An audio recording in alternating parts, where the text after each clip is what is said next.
Hello, my name is Brant Hunt.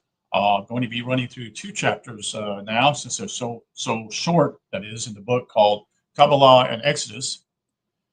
The first chapter is 45, which is called Construction Work, and 46 is called Architect. Again, from the book called Kabbalah and Exodus. And this work is from Zeb ben Shimon Halevi. So hope you enjoy this particular reading. It's best to read it in its whole context instead of simply taking pieces and bits and saying this and that, because then you can dive you can understand more what's going on here than basically someone sharing something. So you can actually get the brevity of it, all of it. So we begin with chapter 45, which is actually dealing with the book of Exodus, chapter 36. The actual construction of the tabernacle and its contents is described in great detail over several chapters in Exodus. It is almost a repetitivism of the specification passages, but not quite. It begins with the collecting of the materials and then the assembling of all the craftsmen to come under the direction of Bezalel and his assistant Halevi. And let me see something here. Hold on a second. Let's just look at this thing here real quick.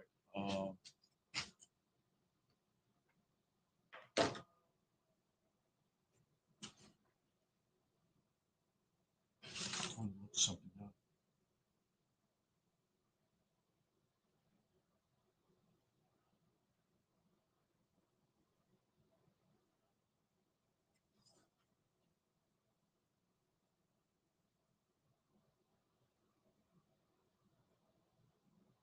So Bezalel means in Hebrew "in the shadow of God." This is from Exodus chapter 31, verses 2, when it's mentioned. It also means God's eminence. And then I want to look at another particular word here called a little bit, hey, hold a little bit. I'm sorry, I butchered it. Aholobibh.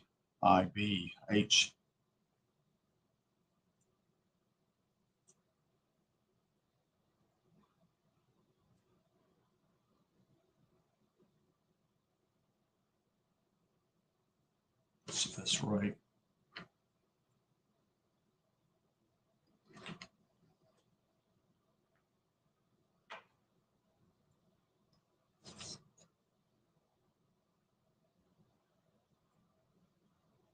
So it means Aholibit means Hebrew tent of the Father. This begins in Exodus chapter 31 again. This is dealing with the consciousness of God. These are rare words, so you need to look these up. So the actual construction of the tabernacle and its contents is described in great detail over several chapters in Exodus. It is almost a repetitive, said that before, but not quite. It begins with the collection of the materials and then the assembling of all the craftsmen to come under the direction of Bezalel and his assistant Halevi, who would see, quote, that the work shall be carried out exactly as the Lord commanded, end quote. Remember, this is not a physical act, physical construction. This is actually a spiritual construction. Once more contributions had been gathered than were actually needed. The work was begun on the tabernacle with 10 hangings of blue, purple, and red yarn woven into white linen. A symbol of the 10 sephirah is usually the first thing the student Kabbalist has to make himself familiar with. Often he has to construct a diagram for himself so as actually to materialize and experience the model upon which the four worlds of existence is based. Having woven the 10 hangings, the Israelites then went on to join them together by loops and fastenings until they became, as the Hebrew text says, Chad, C-H-A-D. I'm sorry, E-H-A-D, Ehad. One of whole. This is the first stage of Sephirah coming into manifestation as they did at the beginning of existence. After the protective coverings of goat's hair, ram, end quote, hides, and porpoises skins had been made to represent the three lower worlds. The wooden part of the tabernacle was constructed. This was carried out according to a definite sequence, which reminds anyone who has been under a spiritual discipline of the orderly way. One is thought to the theory and practice of a tradition piece by piece, as one constructs a tabernacle within oneself. Take, for example, the bars of the main structure. First 5 on one side are made, and then the 5 bars on the complementary side are finished, after which the 5 bars for the end of the tabernacle are cut. These are then arranged so as to join the wall planks together after they had all been plated with gold. Anyone who observes a construction site must realize there is, quote, a critical flow pattern, end quote, that governs the work. Patterns designed to bring the various elements being assembled in at just the right moment so that they do not get in each other's way or stop the growth of the building. For instance, the installation of a bathroom before the drainage system has been put in would be considered bad design and management, and so it is spiritual development. There is no shortcut without impeding growth or setting the flow pattern of the soul back until each physical or psychological function has been correctly connected or developed. Thus, the flow pattern of the tabernacle demonstrates in its construction a most important spiritual lesson that things can only be completed when everything else is ready to move on. Many aspirants do not perceive this law and become impatient and even lose faith when providence seems to be holding back. Nothing occurs outside its time, as it is part of a sequence, you see, in the great cosmic cycle that unfolds the grand design of existence. The last elements to be made for the central construction were the veil, the 4 inner posts, that is, the screen, and the 5 outer posts. These are composed, like the rest of the tabernacle, of shittim wood, plated with gold, joined by gold hooks, silver and brass sockets, and fine linen embroidered with blue, purple, and scarlet yarn. This sequence completes and seals in the double and single chambers of the tabernacle, which represents the upper and inner worlds. This is the most important part, you see. The significance of all this for the Israelites is enormous if the work is carried out as an act of worship. In this way, the operation takes on the dimension of transformation as the raw materials being used are lifted out of their crude state into greater refinement. The practice of actually building a sacred structure is a method of teaching used by many traditions as a way of demonstrating how the lower world can be made to be the receptacle of the higher, as many sacred places with their other world atmospheres show. This can only be achieved by builders under spiritual direction. The technique is called the approach of action and is taught either by the example of a teacher or is watching a student perform the motions of its operation with fully conscious attention. This transforms every action in a sacred ritual. No doubt this approach was applied by Bezalel to the Israelites' labor force. If we consider the actual building of the tabernacle as a metaphor of work on the body, psyche, and spirit, it becomes apparent that a new phase is underway in the journey to the promised land. Up to now, the Israelites have been nurtured. They have been aided from above to escape from bondage, helped cross the sea of no return, and being sustained by providence in spite of 7 minor and 1 major revolt. Now they are taking on the work for themselves. Again, that word 7 is included here. While it is true they follow the design laid out by heaven, they nevertheless have the choice about the work. Judging by the care and attention lavishly upon the emerging structure, it is clear they have made the decision to join in the downflowing, creative, and upflowing evolutionary process to make in the tabernacle a mirror of the universe. In its reflection, they will see together not only in their individual performance, but in the slowly unifying consciousness that emerges out of such work. Here is the beginning of the uniting of the tribes within the community of the psyche, as the various elements and faculties faculty labor under a greater purpose, even though as yet there are only the scattered components of the tabernacle being worked on all over the camp. So we'll go into the next chapter, which is 46, which is coming from Exodus chapter 37. It's simply called Architect. Legend tells us that Bezalel had not only the wisdom of the Torah, but insight into the halakha, or sacred regulations within the teaching, was applied to ordinary life.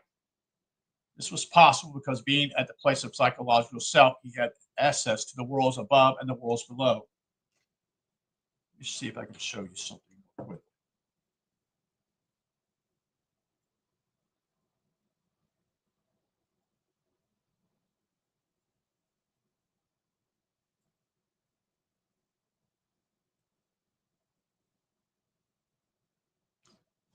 So this is kind of what is being shown here. This is what's taking place, what should be taking place in our lives, you see.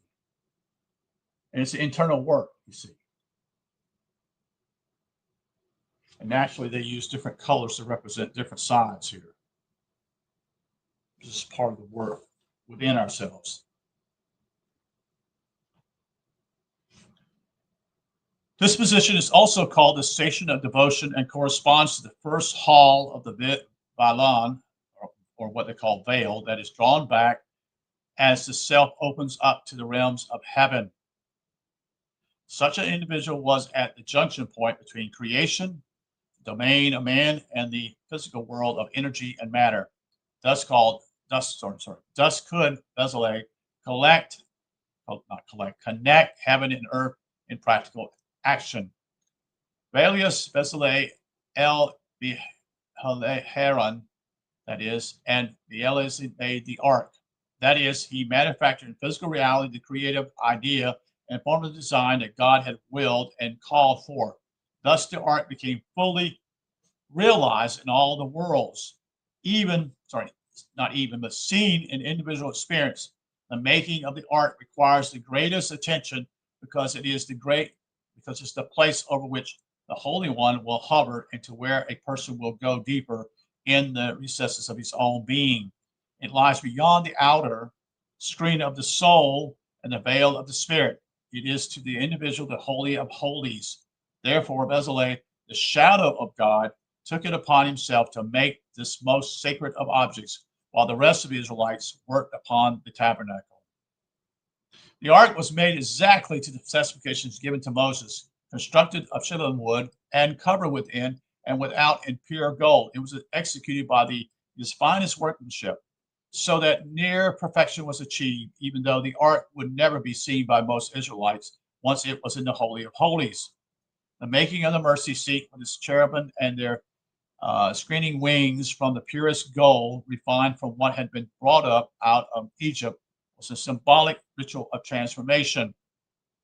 See, these are all the things that take place. You can see all these things are being given. They're not literal here. This is a story revealing the transformation, what takes place within someone when you begin to leave Egypt, you see. And when you do that, you're leaving the physical, you're seeking the spiritual, you see. The 1001 techniques of craft to transform the metal ornaments and vanities out of their old shapes and in the new unified form to hold the highest meaning must have taught much to those who aided Bezalel. This is one of many lessons about the dissolution of the Israelites. Old conditioning, that is. The grueling life in the desert had already revealed many useless aspects of their past life, but there were many more to be erased, beaten, and blasted off. The Israelites had not yet reached a state where anything new could remerge, you see. It's just basically creating a vessel, your own self, which is your vessel, your body, but it's also your spirit, which is everlasting, always has been everlasting. You see, we're everlasting beings, we're eternal beings, you see, and we reincarnate here to eventually make heaven within ourselves. The making of the table and the candlestick for the outer sanctuary follow the construction of the ark. These two objects were also exercises in experiencing deep symbols as they were brought into physical manifestation. The standard of work on these sacred pieces had to be of refinement only a degree less than that of the ark. Indeed, the craftsmen employed were most likely graded according to their level of competency and spiritual comprehensionism, a concept not unfamiliar to the latter-day temple builders, that is, the masons.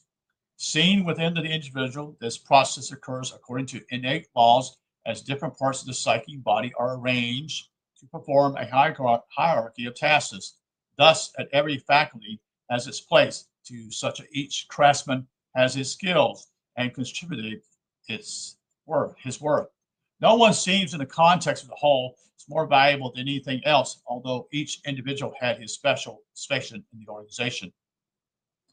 Under Bezalel inspiration, the workforce produced the highest order of quality as they translated each idea through every stage of beaten, molded, and sewn form to the finished object. Thus, the seven-branched candlestick, the showbread table, tongs and fire pans, the altar of incense, and the perfumes to be burned in it were all brought slowly into being by the agency of the human mind, the heart, and the hand. By the time the work had got as far as making the great bronze laver, the moment for constructing the outer court had come. This is Kabbalahically precisely the correct point in the critical flow sequence, for it corresponds exactly with the interleaving point between lower formation and upper action. So, this is like building something. You build a formation, sort of, you got a plan, and then you have what we call, with that, you be a part of what we call action. You begin to take what you've learned and to apply it. The labor represents the ego of the psyche as well as the place of knowledge of the body. So whoever wrote about the labor knew all this interpretation. I'm sorry, I said interpretation. It should be interpenetration between the lower psyche and the upper body at that place. The court and its four sides, its panels of linen, sockets, posts, and embroidered gates facing east were constructed last in the main sequence of the building. It's always facing east, folks, because that's where the sun rises. You see, that's when the sun rises upon you. The sun, the truth. It reveals truth to you, you see. That's why it's in the east. That's why the priests are in that particular side. The Levites, I think, is correct.